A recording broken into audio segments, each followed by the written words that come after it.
We hear a lot about talent scarcity in the African tech ecosystem. We know that we have fewer developers today than the ecosystem needs. I know of many startups that outsource development work to other countries outside of Africa, which hopefully over a period of time will have very good reason to change that approach. That's Nitin Gajria. He's the managing director of Sub-Saharan Africa for Google. But don't just take it from him. We also heard it earlier this season from Fred Swaniker, the CEO of the African Leadership Group. There's 50 to 80 million jobs in the world that need people with technology skills. And Africa today has only 2% of the world's software engineers, yet we're going to be 40% of the world's population. So all those numbers didn't make sense. We heard it from Catherine Muraga, the managing director of Microsoft's Africa Development Center in Nairobi. If you look at a 2020 report by IFC stating that around 690,000 professional developers in Africa, you compare that to California alone that has an estimated 630,000. So yes, we do have a developer shortage in Africa. There is a perception that there's a tech talent shortage in the African tech ecosystem, and that it's hard to find high-quality local talent. In an environment of talent scarcity, there's been an upward pressure on salaries for talent of a certain caliber. So the problem is twofold. There's a shortage of talent, and high-quality talent is expensive. At the height of the market, there was a lot of conversation around the impact and role of big tech in the equation, which many felt were also culprits in driving up the price of talent in local marketplaces.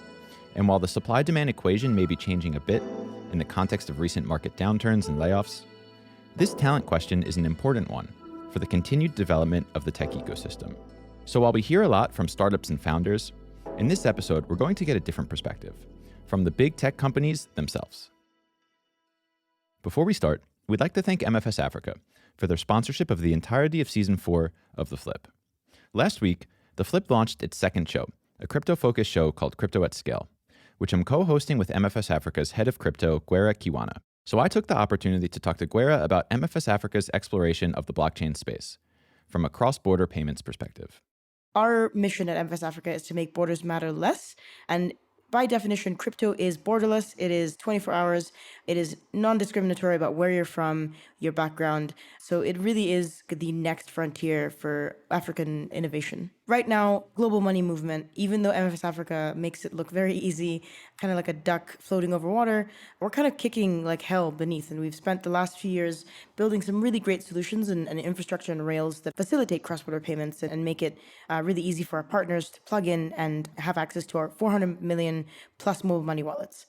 But crypto presents an opportunity that leverages decentralized blockchains to move money across borders without really needing too many intermediaries. So if you think of a cross-border payment right now, there's a lot of points at which it touches different bodies and intermediaries, banks, payment switches, before it gets to the end user. What stablecoins enable right now is wallet-to-wallet transfers. And we're seeing a lot of adoption of that specific use case in parts of Africa to use the technology, the underlying technology, and the new innovation like stablecoins to run under the hood, making cross-border payments cheaper, faster, but also without having our end users to have the heavy lift of understanding Web3 and crypto in general. We want people to, use the technologies that they're used to, the methods of sending money they're used to, but bring that cost significantly down. You're listening to The Flip, the podcast exploring more contextually relevant stories from entrepreneurs around Africa. Welcome back to The Flip. I'm your host, Justin Norman. Global organizations like Google and Microsoft and Meta and Amazon have opened offices across the continent in cities like Cape Town and Lagos and Nairobi and Accra. Big tech has both invested considerably in the development of the ecosystem and hired considerably from it. So in the context of perceived talent scarcity and rising salaries, I wanted to get the perspective of the big tech companies making bets on the continent. I'm Nitin Gajria, Managing Director for Google in Africa. A few years ago, Google, together with the IFC, published the Economy Africa 2020 report, which I've linked to in the show notes, which better quantified the state of the ecosystem. And the objective of that was to quantify how many developers do we really have in Africa? What kind of work are they doing? What is their expertise? Where are they? What is their profile? And the intention of doing research like that was to have a sort of a base, like a starting point, and to work with the developer ecosystem and to inform some of the initiatives that we're doing with the developer ecosystem. Here's what the report found. So what we've understood is that there are slightly north of 700,000 developers on the continent. When you compare that on a number of developers per thousand of population, this is a tiny fraction compared to what we see in the US or even an ecosystem like India. So clearly what that signals to us is there is a lot of work to be done in terms of growing the developer ecosystem and just having more excellent developers on the continent. Google is playing a central role here. The best way to sort of summarize all of the work that we're doing on the continent now is to look at our commitment that we made to invest $1 billion in Africa's digital transformation over a period of 5 years. The commitment is focused on 4 key areas: access, including the Equiano subsea cable, in an effort to bring more and affordable internet to the continent. Then there's supporting entrepreneurship, which they're doing through their Growth Stage Africa Investment Fund and its Early Stage Black Founders Fund, as well as scholarship programs for developers. There's partnerships with nonprofits. And finally, there's the commitment to build localized products for the African context. So Google's both investing in talent and hiring talent for their own purposes.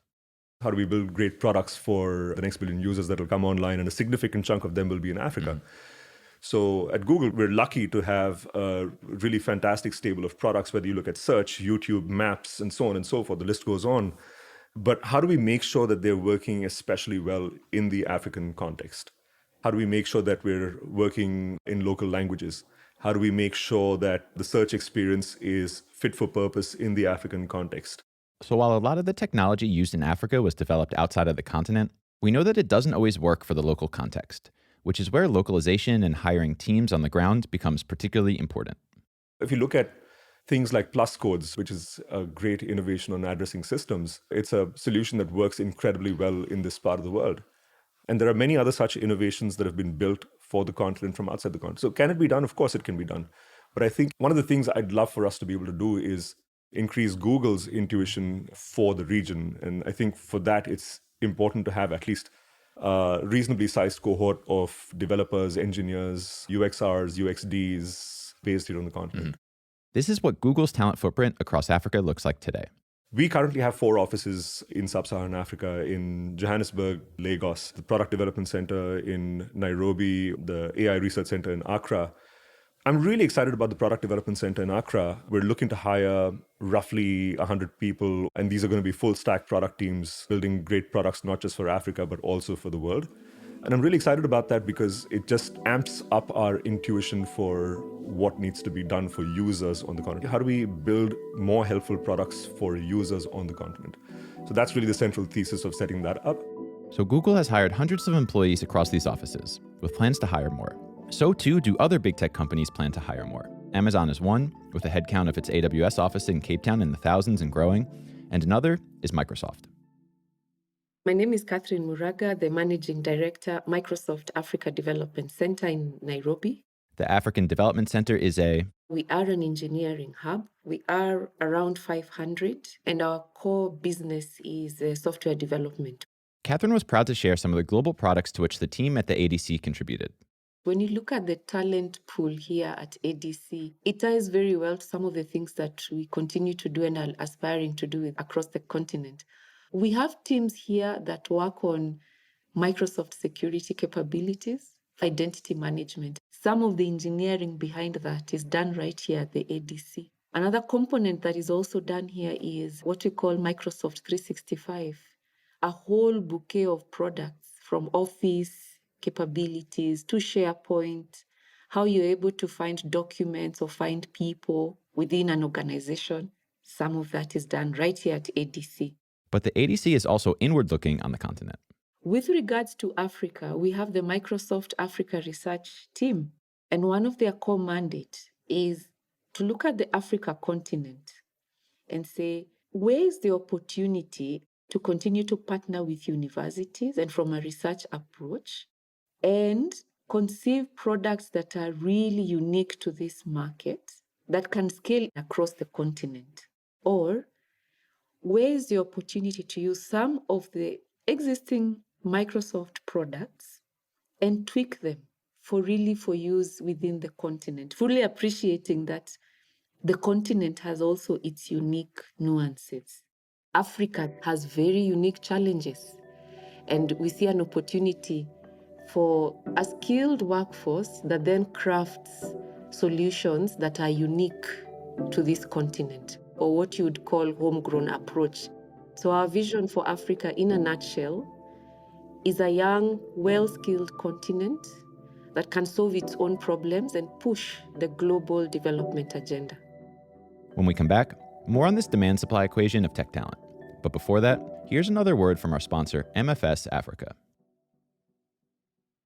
Earlier in the show, we heard from MFS Africa's Gwera Kiwana on the opportunity to use stablecoins under the hood to reduce the cost of cross-border payments in Africa, but without necessarily asking users to adopt new payment methods or experiences altogether.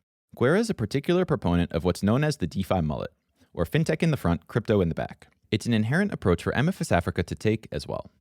The DeFi mullet is basically a riff on the haircut of the mullet, which is business in the front and then party in the back. So the DeFi or crypto mullet, it's a prediction that I stand behind strongly, that mass adoption of crypto is going to be driven by fintechs like ourselves, MFS Africa, using fintech in the front. So great user experience, really great products, and being able to build good products on top of that. But in the back end, powered by DeFi or crypto. So fintech in the front, crypto in the back. And what I mean by this is really the crypto is under the hood. It's abstracted completely from the user experience and really just marrying two things that do really well in their own right. So fintech, really, really good at UX, so user experience, building things that people actually use and like and want and meeting customers where they are. So the fintech in the front, crypto powering the back end is kind of a killer use case that we think is going to be driving adoption. So let's go back to this tech talent scarcity problem.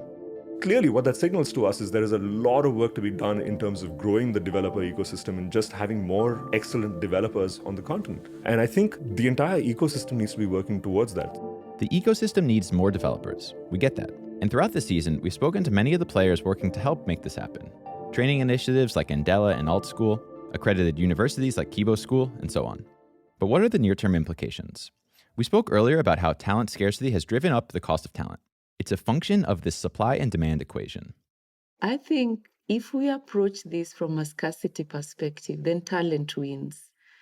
It's an open market to begin with, and it's more about willing buyer, willing seller. But having said that, one of our approaches as Microsoft, and I'm sure also for other tech companies, is to get into a market and exist in a viable manner. Nitin shared a similar sentiment from Google's perspective.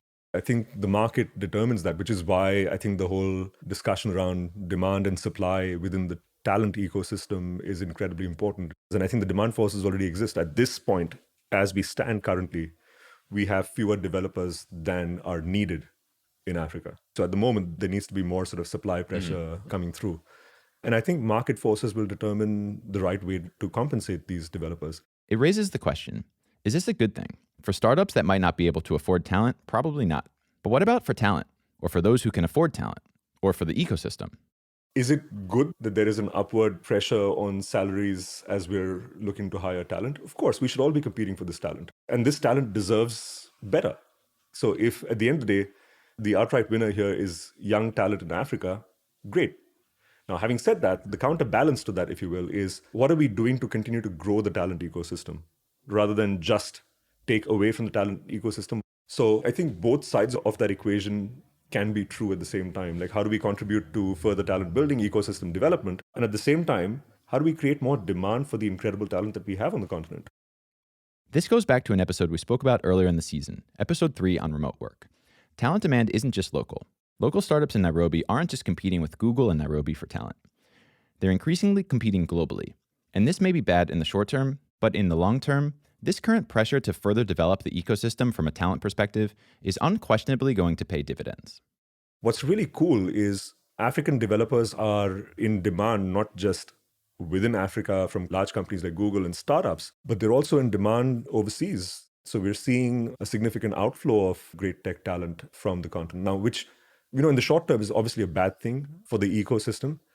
But I do feel like in the longer run, when you look at other similar ecosystems and how they've evolved, in the long run, with more creation of opportunity, with more VC money coming in, with more successful startups on the continent, with more unicorns on the continent, you'll start to see talent coming back. We've seen this in India, we've seen this in Indonesia, we've seen this in other ecosystems. You see an initial outflow because I have better opportunities out there, and then you start seeing people come back home because suddenly the opportunity is immense.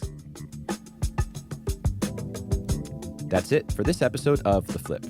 If you enjoyed this episode, we'd be very grateful if you considered sharing with a friend or a colleague who you think may enjoy it as well. For more from The Flip, you can follow us on social media at The Flip Africa or subscribe to our newsletter on our website, theflip.africa. Thanks as always for listening, and we'll see you next time.